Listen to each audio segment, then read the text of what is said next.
ఓం నమః శివాయ. జై శ్రీమన్నారాయణ.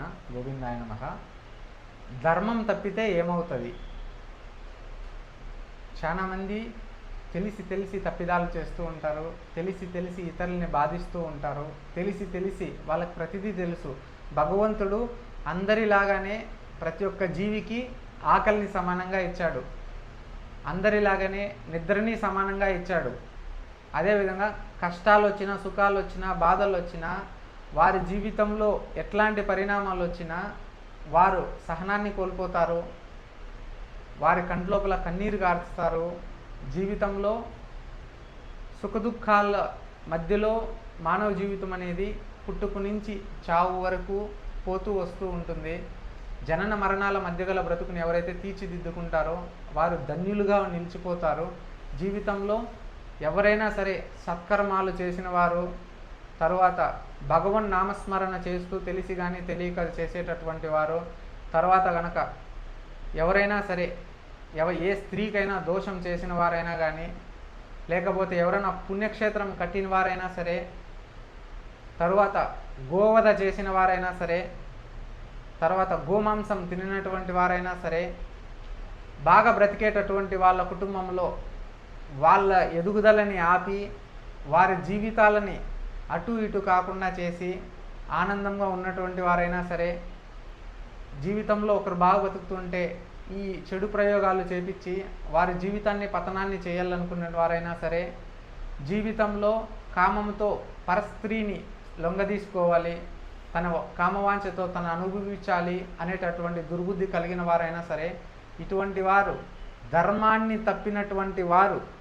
గురువుకి ద్రోహం చేసినటువంటి వారు, అదేవిధంగా అన్నం పెట్టినటువంటి చెయ్యిని నరికినటువంటి వారు, చేసిన సహాయాన్ని గుర్తుపెట్టుకోకుండా ఇతర వ్యక్తి కష్టంలో ఉన్నప్పుడు వారిని నిందలు చేసినటువంటి వారు, తెలిసి కానీ తెలియక కానీ ఒకరిని తప్పుగా వారిలో దోషం లేకుండా వాళ్ళని దోషిగా నిలబెట్టి వారి కోసం చెడుగా ప్రచారం చేయడం కానీ, ఒకరి ప్రాణాలను తీసుకోవడానికి ప్రత్యక్షంగా పరోక్షంగా కారణం ఇవ్వడం కానీ, ఒకరి భూమిని లాక్కోవడం కానీ, ఒకరి ఆస్తుల్ని గుంజుకోవడం కానీ, ఒక న్యాయాన్ని అన్యాయం చేయడం కానీ, ఈ విధంగా ఎవరైనా ఏదైనా చేస్తే గనక, ధర్మాన్ని తప్పితే గనక జీవితంలో వారు పడరాని కష్టాలు పడతారు.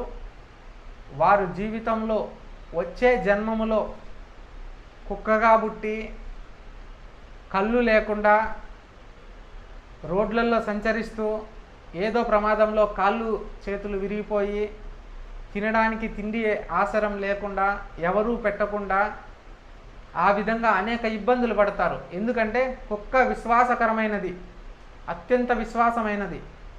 ఒక్క పూట దానికి భోజనం పెడితే చాలు, దాని జీవితకాలం విశ్వాసం చూపించేటటువంటి జంతువు ఏదైనా ఉందంటే జీవితకాలంలో అది కుక్క ఒకటే.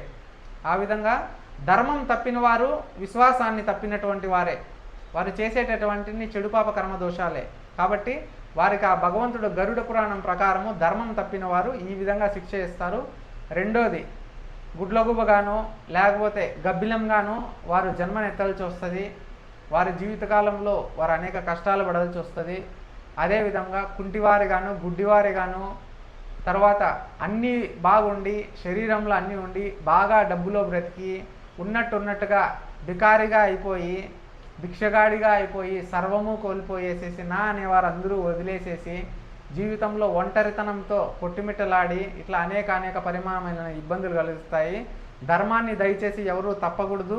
ఒకరికి తెలిసి కానీ తెలియక కానీ ఒకరి మనసును నొప్పించకూడదు, ఒకరి కోసం చెడుగా మాట్లాడకూడదు, ఒకరి కోసం చెడుగా చూడకూడదు. సత్యానికి, ధర్మానికి, న్యాయానికి కట్టుబడి భగవంతుడు ప్రసాదించినటువంటి ఈ యొక్క సనాతన హిందూ ధర్మంలో ఎన్నో జన్మల పుణ్యఫలం చేస్తేనే మనకి మానవ జన్మ లభిస్తుంది. ఇటువంటి జనన మరణాల మధ్య గల బ్రతుకుని తీర్చిదిద్దుకోవాలి. మనం ధ్యానం చేయాలి, దానం చేయాలి, భగవంతుని పేరుపైన అర్చన చేయాలి, దాన ధర్మాలు చేయాలి, భగవంతుని కోసం పరువులకి తెలియజేయాలి, సత్కర్మాలు చేయాలి, పుణ్యక్షేత్రాలకు వెళ్ళాలి, మందిరాలు నిర్మింపజేయాలి, గోసేవ చేయాలి, కష్టాల్లో ఉన్నటువంటి ఆదుకోవాలి, ఆకలితో ఉన్నటువంటి వారికి అన్నం పెట్టాలి. ఇట్లాంటి పనులు చేయడం వల్ల మీ జీవితంలో సంతోష సుఖం ఉంటుంది. ధర్మో రక్షతి రక్షతః. ధర్మాన్ని ఎవరైతే రక్షిస్తూ ఉంటారో, ధర్మాన్ని ఎవరైతే పాటిస్తూ ఉంటారో, తెలిసి కానీ తెలియక కానీ వారు ఎన్ని కష్టాలైనా బట్టి జీవితంలో భగవంతుడు వారికి ఎప్పుడు తోడునీడుగా ఉంటారో, వారి అంతిమ కాలంలో ఎవరి దగ్గర చేయి చాచి అడిగేటటువంటి ప్రమాదం ఉండదు. వారు ఎవరో కుక్కలాగా విసిరేస్తే ఆ యొక్క కంచె పల్లాని కోసము భోజనం తినలేక మలమూత్ర విసర్జన చెయ్యలేక మంచం మీద పడి మగ్గిపోయి చచ్చేటటువంటి ప్రమాదాలు ఏమీ ఉండవు. నామస్మరణ, దైవనామస్మరణ చేస్తూ, హరినామస్మరణ చేస్తూ సంతోషంగా దేవుల్లో లీనమైపోతారు. అట్లాంటి గొప్ప సేవ, ధర్మాన్ని ఎవరూ తప్పకండి, అధర్మ మార్గంలో పయనించకండి. సాక్షాత్తు భగవంతుడే మానవుడిగా జన్మించి కర్మలను అనుభవించి ధర్మం తప్పితే ఏమవుతుందని ఒక రామాయణంలోనూ ఒక మహాభారతంలోని తెలియజేశాడు. మానవులు ఏ విధంగా ధర్మంగా బ్రతకాలనేది శ్రీరాముడు ధర్మానికి దేవుడు. ఆయన ఎంతటి మహామూర్తి అంటే ఇచ్చిన మాట కట్టుబడి రాత్రి నాన్నగారు పట్టాభిషేకం చేస్తానంటే మారు మాట్లాడకుండా ఉదయాన్నే నువ్వు అరణ్యవాసం పొమ్మంటే అదే విధంగా వెళ్ళిపోయాడు. అంత ధర్మమూర్తి, సాక్షాత్తు దేవుడే కర్మలను అనుభవించాడు. ఆ రావణాసురుడు ఎంతో గొప్ప పరమశివ భక్తుడు. ఆయన స్త్రీ వ్యామోహంతో తన యొక్క గొప్ప లక్షణాలున్న ఆ దుర్బుద్ధి వల్ల రాముడికి సమానుడు రావణుడు. కానీ రాముడు ధర్మాన్ని నమ్మాడు, సత్యానికి ధర్మానికి కట్టుబడి ఉన్నాడు, ఏ ఒక్కరికి అన్యాయం చేయలేదు. ఆయన జీవితకాలం అంతా ధర్మాన్ని కాపాడాడు.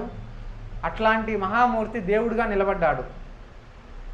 అదేవిధంగా రావణాసురుడు స్త్రీ వ్యామోహం కోసము అయిన వాళ్ళని, అన్నదమ్ముల్ని పోగొట్టుకున్నాడు, నా అనే వాళ్ళని అందరినీ దూరం చేసుకున్నాడు, భార్యకి ద్రోహం చేశాడు. ఈ విధంగా చివరికి తన ప్రాణాలనే తను కోల్పోయాడు.